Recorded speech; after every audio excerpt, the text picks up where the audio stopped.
बहुत ही क्रिटिकल वाली सिचुएशन मेरे सामने आ गई थी। मैं बहुत डर गई थी कि क्या होगा मेरे साथ, क्या ना हो।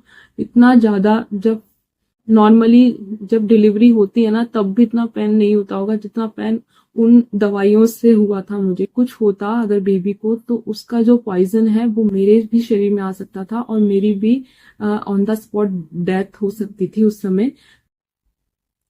हेलो फ्रेंड्स, राधे राधे, जय श्री कृष्णा। तो फ्रेंड्स, कैसे हैं आप सभी? आई होप कि आप बहुत ही अच्छे होंगे। और पिछले कुछ दिनों मैंने आपसे एक अपनी वीडियो शेयर की थी, my real baby boy systems. तो उस वीडियो को आप लोगों ने बहुत सारा प्यार दिया, इसके लिए मैं आप लोगों का बहुत बहुत दिल से शुक्रिया अदा करती हूँ। और आप लोगों ने इस वीडियो पर बहुत सारे जो कमेंट किए हैं उसका भी मैंने आपको रिप्लाई किया है। पर एक कमेंट जो मेरे पास आया है वो मेरे दिल के बहुत करीब है। और उस कमेंट का रिप्लाई जो है ना वो मैं एक लाइन में तो नहीं कर सकती हूँ। तो इसलिए मैंने आपके लिए एक प्रॉपर वीडियो बनाई है। तो फ्रेंड्स, इस वीडियो में मैं आपके साथ शेयर करूंगी अ, अपनी मिसकैरेज की जो स्टोरी है। मेरा फर्स्ट मिसकैरेज कैसे हुआ, तो मैं आज आपके साथ वही शेयर करने वाली हूँ। क्योंकि एक सिस्टर ने मुझसे पूछा था कमेंट में कि आपका फर्स्ट मिसकैरेज कैसे हुआ था, तो उसी का ही मैं आज आपको रिप्लाई देने वाली हूँ। तो फ्रेंड्स, ये वीडियो भी आपको अच्छी लगेगी। मैं जो भी मेरे साथ हुआ था वो मैं आपको जैसे हुआ था वैसे ही बताऊंगी। कोई बनावटी कुछ भी नहीं होगा उसके अंदर। तो जो जो चीजें मेरे साथ हुई थी वो मैं आज आपके साथ शेयर करूंगी कि मेरी फर्स्ट प्रेगनेंसी में मेरा फर्स्ट मिसकैरेज कैसे हुआ था। तो मुझे कमेंट आया था, मैं आपको शो भी कर दूंगी कि मुझे कमेंट जिन्होंने किया था उनका नाम। तो मैरिज के बाद आफ्टर 6 मंथ बाद मुझे पता चला अपनी फर्स्ट प्रेगनेंसी के बारे में। और मैं बहुत ज्यादा खुश थी और मेरे जो घर वाले हैं वो भी बहुत ज्यादा खुश थे, हैप्पी थे। तो जब पता चला तो फिर हम लोग गए डॉक्टर के यहाँ पर, और डॉक्टर के यहाँ पर जाकर हमने चेकअप करवाया। और जब चेकअप करवाया तो डॉक्टर ने हमें कुछ सजेशंस दिए। और डॉक्टर ने चेकअप किया और डॉक्टर ने मुझसे कहा कि आपका जो बेबी है, जो आपने बेबी कंसीव किया है, वो बेबी जो है ना वो नीचे की तरफ उसका ठहराव है। और इस वजह से आपको बहुत ज्यादा केयरफुल रहने की जरूरत है, आपको बहुत ज्यादा ध्यान अपना रखने की जरूरत है। उन्होंने मुझसे कहा कि आपको खाने पीने से लेकर उठने बैठने, चलने फिरने और सोने बैठने तक का बहुत ज्यादा आपको ध्यान रखना पड़ेगा। तो उनके कहे मुताबिक ही मैंने सब कुछ किया और वैसे ही मैं रही। जैसे ही फर्स्ट सेमेस्टर शुरू हुआ तो मुझे जैसे कि नॉर्मली होता है कि जब प्रेगनेंसी शुरू होती है किसी भी लेडीज की, तो उनके अंदर बहुत सारे ऐसे हार्मोन्स चेंज होते हैं। तो वही हार्मोन्स जो होते हैं ना वो हमारी बॉडी इतना मतलब एक्सेप्ट नहीं कर पाती है उन हार्मोन्स को, जो हार्मोन्स चेंज होते हैं। तो बहुत सारे बदलाव हमारे अंदर आते हैं। तो वही सारे हार्मोन्स की वजह से, चेंज होने की वजह से मेरे अंदर भी बहुत सारे चेंजेस आए। जैसे कि वॉमिटिंग होना, चक्कर आना, और कुछ भी खाने पीना कुछ भी अच्छा नहीं लगता था। शुरुआत के दिनों की मैं बात बता रही हूँ कि शुरुआत के दिनों में कुछ भी अच्छा नहीं लगता था। और मेरे साथ ऐसा होता था कि मैं जो भी कुछ खाती थी तो वो वॉमिटिंग के थ्रू निकल जाता था। और मुझे वॉमिटिंग बहुत ज्यादा होती थी फर्स्ट टाइमेस्टर में। तो ऐसा हुआ तो फिर मैं डॉक्टर के यहाँ पे गई। तो शुरुआत के दिनों में जब मेरे साथ कुछ ऐसी प्रॉब्लम्स चल रही थी तो मैं डॉक्टर के यहाँ पे गई, मैंने डॉक्टर से सजेशन लिया, मैंने उनसे कहा कि मुझे जब भी मैं कुछ खाती हूँ तो मुझे वॉमिटिंग होती है और वॉमिटिंग के थ्रू वो मुझे निकल जाती है। तो उन्होंने मुझे मेडिसिन वगैरह सब कुछ चेंज किया, पर उसके बाद भी मुझे कोई ऐसा रिजल्ट नहीं दिखाई दिया कि हाँ अब मैं ठीक हूँ, मुझे ठीक लग रहा है। तो फिर मैं वापस गई, फिर मैंने वापस से जाकर मेडिसिन वगैरह चेंज किए अपने, तब फिर जाकर मुझे कुछ अच्छा लगा। तो फर्स्ट टाइमेस्टर में ऐसा ही होता है कि हमारी बॉडी में बहुत सारे हार्मोन्स चेंज होते हैं और हार्मोन चेंज होने की वजह से हमें ऐसा लगता है कि हमें कुछ भी खाना पीना अच्छा नहीं लगता है और हम बहुत टाइट फील करते हैं। और मेरे साथ में स्किन प्रॉब्लम भी होती थी फर्स्ट टाइमेस्टर में, जैसे कि स्किन पर कालापन हो जाता था और स्किन पर दाने निकल आते थे जैसे पिंपल्स टाइप के। तो शुरुआत के दिनों में ये जो सारे हार्मोन्स है वो जब इधर उधर चेंज होते हैं ना तो बहुत सारे बॉडी में चेंजेस आते ही हैं। उन्हें एक्सेप्ट करने के लिए, उन हार्मोन्स को एक्सेप्ट करने के लिए हमारी बॉडी जो है ना वो इतना रेडी नहीं होती है। पर जब सेकंड प्रेगनेंसी आती है ना तब इतना हमें फील नहीं होता है क्योंकि हम हर चीज के लिए प्रिपेयर होते हैं। तो ऐसा ही कुछ मेरे साथ भी था क्योंकि मेरी फर्स्ट प्रेगनेंसी थी और मेरी बॉडी भी उन चीजों के लिए रेडी नहीं थी। पर धीरे धीरे जब आपका फर्स्ट टाइमेस्टर निकल जाता है ना, उसके बाद जब सेकंड टाइमेस्टर शुरू होता है तब ये सारी प्रॉब्लम्स एकदम से खत्म हो जाती है और आप अच्छा फील करने लगते हो और आप जो भी खाते हो वो आपको अच्छा लगता है। तो ऐसा हुआ। फिर उसके बाद में मेरा जो फर्स्ट टाइमेस्टर था वो खत्म हो गया और सेकंड टाइमेस्टर शुरू हो गया।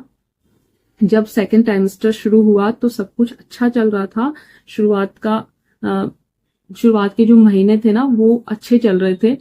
फिर क्या हुआ कि एक दिन मैं रात में सोकर उठी और तो जब मैं वॉशरूम जाकर आई और मैंने देखा कि यूरिन के साथ थोड़ा सा रेडनेस मुझे दिखाई दिया, तो फिर मैं डर सी गई और मैंने जाकर अपनी सासू माँ को बताया कि मेरे साथ ऐसा कुछ हो रहा है। फिर उन्होंने मुझे इमीडिएटली डॉक्टर के पास वो मुझे लेकर गए और डॉक्टर ने मुझे चेकअप किया, सोनोग्राफी करवाई और उसके बाद मुझे एडमिट कर लिया। और पूरा दिन मैं हॉस्पिटल में रही, 3-4 मुझे ड्रिप लगी और उसके बाद जो मुझे प्रॉब्लम हो रही थी वो प्रॉब्लम मुझे खत्म हो गई। मतलब प्रॉब्लम बिल्कुल खत्म हो गई थी। और डॉक्टर ने उस समय भी मुझे यही बोला था कि आप अपने उठने बैठने का, खाने पीने का और हर चीज का बहुत ध्यान रखिए और ज्यादा से ज्यादा आप रेस्ट कीजिए। क्योंकि जब होता है कि बेबी जब बहुत ज्यादा नीचे की तरफ बेबी का ठहराव होता है ना,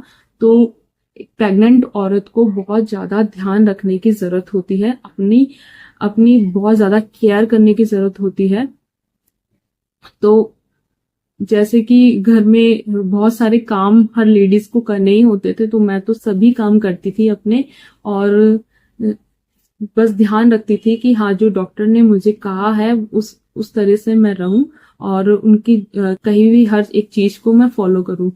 तो ऐसा ही हुआ। फिर थोड़े दिन बाद में जैसे कि ये महीना निकल गया था और जब सेकंड महीना शुरू हुआ था तो ये प्रॉब्लम खत्म हुई और मैं घर आ गई और सब कुछ ठीक चल रहा था। फिर मेरा चल रहा था 6 मंथ और मैं गई थी डॉक्टर के पास चेकअप करवाने के लिए और मैं गई थी अपनी मम्मी के साथ। तो मम्मी, मैं और पापा हम तीनों गए थे और जब हम चेकअप करवा के लौट रहे थे घर तो मेरे साथ हुआ एक छोटा सा इंसिडेंट।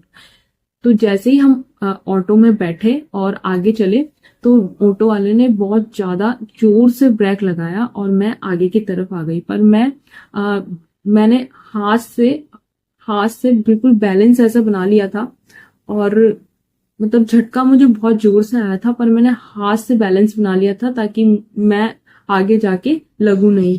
तो मैंने अपने आप को सेव किया। फिर ये हुआ, उसके बाद मैं चली गई घर जाकर खाना वाना खाया और मैं सो गई। सोने के बाद मेरी आंख खुलती है और मैं जैसे कि सोने के बाद हम उठते हैं और करवट लेते हैं, थोड़ा सा हिलते हैं, हिलते डुलते हैं, तो मेरी आंख खुली एकदम से और फिर मैं उठी। तो जैसे ही मैं उठती हूँ तो मुझे एकदम से वाटर ब्रेक हो जाता है। तो जैसे ही मैं उठी और मुझे एकदम से वाटर ब्रेक हो जाता है, तो मैं एकदम से मैं शॉक्ड हो गई कि ये मेरे साथ क्या हुआ। और फिर मैंने 1 मिनट मैं बैठ गई, 1-2 मिनट के लिए, और फिर मैंने मेरी मम्मी को बताया कि मम्मी देखो मेरे साथ ऐसा हुआ है। फिर मैं अपने मायके में थी और मम्मी मुझे लेके गई इमीडिएटली डॉक्टर के पास।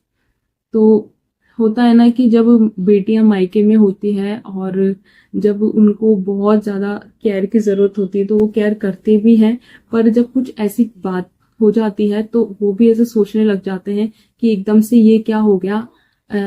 तो वो भी एकदम से डर से गए थे उस समय कि ये क्या हो गया अचानक से हमारी बेटी के साथ। तो पर हम लोगों ने हिम्मत रखी और हम लोग गए डॉक्टर के यहाँ पे। डॉक्टर के यहाँ पे जाते ही उन्होंने मुझे एडमिट कर लिया और एडमिट करने के बाद मेरा 5 दिन तक वहां पर ट्रीटमेंट चला। पर देखिए मैं 5 दिन तक हॉस्पिटल में रही, पर मुझे मैं ही जानती हूँ कि मैंने वो 5 दिन कैसे निकाले थे। और हर वक्त मेरे मन में यही था कि बस मेरा जो बेबी है वो सुरक्षित रहे और बस मुझे मेरी जो डिलीवरी है वो सेफ तरीके से हो जाए। पर जो चीज नसीब में नहीं होती है ना वो हमें नहीं मिलती है, ये मैंने देख लिया। तो उस समय सभी लोग बहुत ज्यादा डर गए थे और हॉस्पिटल में सभी लोग आ गए थे, ससुराल वाले भी आ गए थे, मायके वाले भी आ गए थे, सब लोग आ गए थे। और सब लोग यही बोल रहे थे कि सब कुछ ठीक हो जाएगा, आप चिंता मत करो, तुम बिल्कुल भी चिंता मत करो, सब कुछ ठीक हो जाएगा। पर वो समय मैं आज भी याद करती हूँ ना तो मुझे बहुत ज्यादा दुख होता है, बहुत ज्यादा दर्द महसूस होता है कि मैं किस पीड़ा में थी और मैं कैसे उससे बाहर निकल कर आई, ये मैं ही जानती हूँ।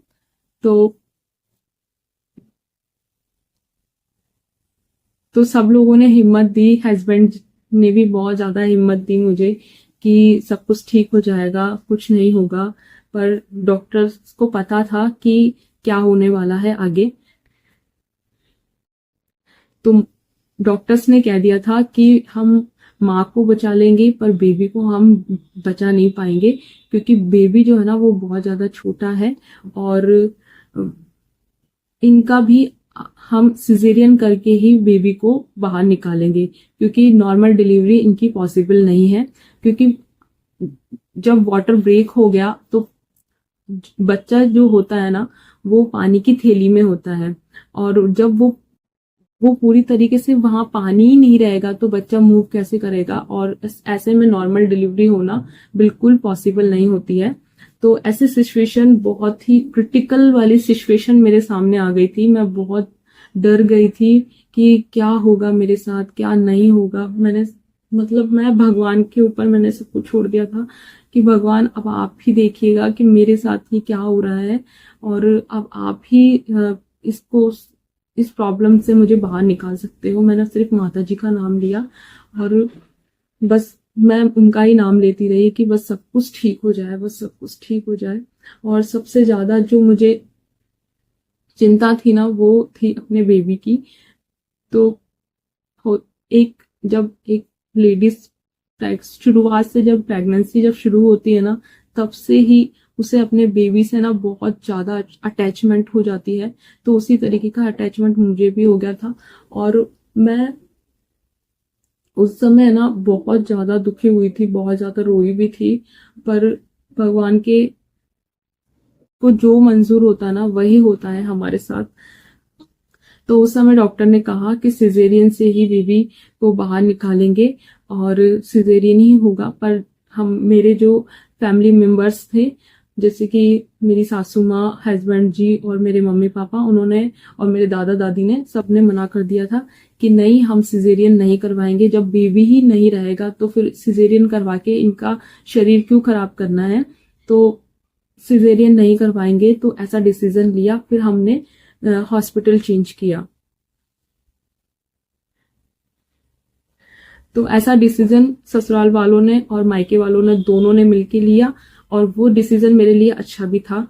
तो वहां से हम गए दूसरे हॉस्पिटल में, और वहां जाने के बाद वहां पर हमारे नॉन थे, तो उनसे हमारी बात हुई। फिर उन्होंने कहा कि कोशिश हम करेंगे, पर पूरी कोशिश जो है ना वो इनको ही करनी होगी। मतलब जितना भी दर्द जो बर्दाश्त करना होगा वो इन्हीं को ही करना होगा। और हम कोशिश कर सकते हैं, पर कह नहीं सकते हैं कि हाँ नॉर्मल डिलीवरी हो सकती है। पर तो जैसे ही डॉक्टर ने मुझे एडमिट किया और ट्रीटमेंट शुरू किया, उसके बाद में जो पेन्स मुझे होने लगे, तो मैं आपको क्या ही बताऊं। इतना ज्यादा, जब नॉर्मली जब डिलीवरी होती है ना तब भी इतना पेन नहीं होता होगा जितना पेन उन दवाइयों से हुआ था मुझे, क्योंकि वो नॉर्मल पेन्स तो थे नहीं कि जो नेचुरल आते हैं, वो तो थे नहीं। वो दवाइयों से दिए गए पेन्स थे। तो उन दवाइयों से दिए गए पेन्स की वजह से मुझे बहुत ज्यादा परेशानी उठानी पड़ी थी। मुझे बहुत ज्यादा परेशानी उठानी पड़ी थी। और एक टाइम तो ऐसा था कि मैं बिल्कुल हिम्मत हार गई थी, और मैंने बोल दिया था कि नहीं, मुझसे नहीं होगा, और आप मेरा ऑपरेशन ही कीजिए, मेरा सिजेरियन ही कीजिए आप, मुझसे नहीं होगा ये। तब फिर सबने हिम्मत मुझे दिलाई कि नहीं, तुम कर लोगी और तुमसे हो जाएगा, तुम बस हिम्मत रखो, अपने अंदर विश्वास रखो, हिम्मत रखो और ऐसे डरो मत। तो मैंने बस माता जी का नाम लिया, और आप देखिए कि जितना टाइम भी वो प्रोसेस चला ना, उतना टाइम मैं इतना दर्द में थी, और उतने ही टाइम वो जो बेबी थी, वो उसकी जो धड़कनें थी वो भी चल रही थी। पर एक रिस्क था मेरे साथ में कि अगर उस समय कुछ होता अगर बेबी को, तो उसका जो पॉइजन है वो मेरे भी शरीर में आ सकता था, और मेरी भी ऑन द स्पॉट डेथ हो सकती थी उस समय। पर उस बेबी की उस समय तक उसकी सांसें चलती रही। यानी कि जब तक मैं दर्द में थी ना, तब तक उस बेबी ने भी उतना ही संघर्ष किया मेरे साथ जितना मैंने किया। जितना दर्द मैंने सहा ना, उतना ही उसने भी सहा। तो ये देखिए कि लास्ट मोमेंट तक डॉक्टर्स ने बताया कि लास्ट मोमेंट तक बेबी का धड़कन चल रही थी, बेबी की हार्ट बीट चल रही थी लास्ट मोमेंट तक। तो ये एक बहुत अच्छी चीज मेरे साथ हुई थी कि उस बेबी ने मेरा साथ नहीं छोड़ा था। तो बहुत ज्यादा ये, मैं एक माँ ही जान सकती है कि कितना दर्द होता है, कितना दुख होता है हमें। ऐसी बातें जब हमारे साथ हो जाती है ना, तो कितना दर्द होता है हमें। तो मैंने बहुत कोशिश करी और बहुत पेन मैंने बर्दाश्त किया, उसके बाद जाकर मेरी नॉर्मल डिलीवरी हुई। पर भगवान की दया से मेरी नॉर्मल डिलीवरी हो गई थी। अब फिर 3 से 4 दिन मैं हॉस्पिटल में रही। उसके बाद मुझे घर लेकर आया गया, और फिर तो बस यही थी मेरी प्रेगनेंसी की स्टोरी। मेरा फर्स्ट मिसकैरेज कैसे हुआ, तो यही थी मेरी प्रेगनेंसी की स्टोरी जो मैंने आज आपके साथ शेयर करी। और ये प्रेगनेंसी की स्टोरी, ये मिसकैरेज की स्टोरी मैं आपसे इसलिए शेयर कर रही हूँ क्योंकि मेरी तरह ही ऐसी बहुत सारी लेडीज हैं जो इस बात को समझेंगी कि प्रेगनेंसी में हमें किस तरह से अपना केयर करना चाहिए, किस तरह से हमें अपना ध्यान रखना चाहिए, ताकि ऐसी जो प्रॉब्लम्स है, ऐसी जो उनके साथ ना हो। तो मेरी जो ये स्टोरी थी मैंने आपको शेयर करी। जिन्होंने मुझसे ये क्वेश्चन किया था कि आपका मिसकैरेज कैसे हुआ था, तो मैंने आपको अपना मिसकैरेज स्टोरी बताई कि इस तरह से मेरा मिसकैरेज हुआ था।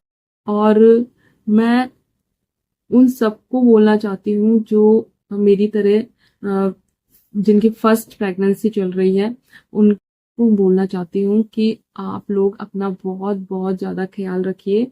अगर जो डॉक्टर्स आपको बताते हैं आप उसी तरीके से चलिए, और आप बिल्कुल भी चिंता मत करिए कि हम आपकी डिलीवरी कैसे होगी और कैसे नहीं होगी, पर आप ना अपना बहुत ज़्यादा ध्यान रखिए, क्योंकि प्रेगनेंसी में हमें अपना ही नहीं, अपने जो अंदर पल रहा होता है बेबी, उसका भी बहुत ज़्यादा ध्यान रखना पड़ता है।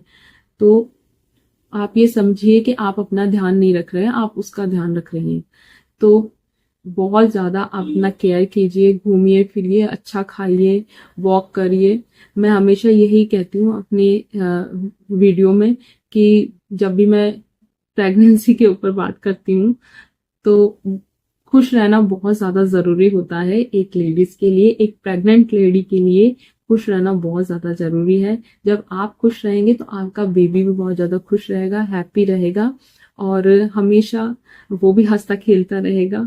और कभी जैसे होते हैं ना बच्चे की बाद में, बच्चे होते हैं फिर वो बाद में थोड़े चिड़चिड़े स्वभाव के हो जाते हैं, तो ये इफेक्ट्स पहले जो पड़ते हैं ना माँ के ऊपर, वही बाद में बच्चों में आ जाते हैं।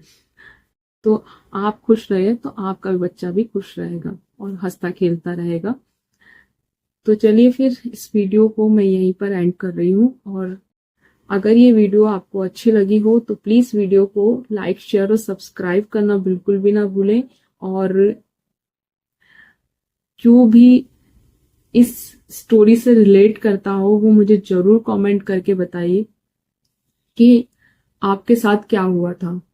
तो चलिए फिर मैं इस वीडियो को यही एंड करती हूँ, फिर आपसे मिलूंगी नेक्स्ट वीडियो में। बाय फ्रेंड्स, अपना ख्याल रखिए और हमेशा हंसते खेलते मुस्कुराते रहिए। Bye friends, Radhe Radhe.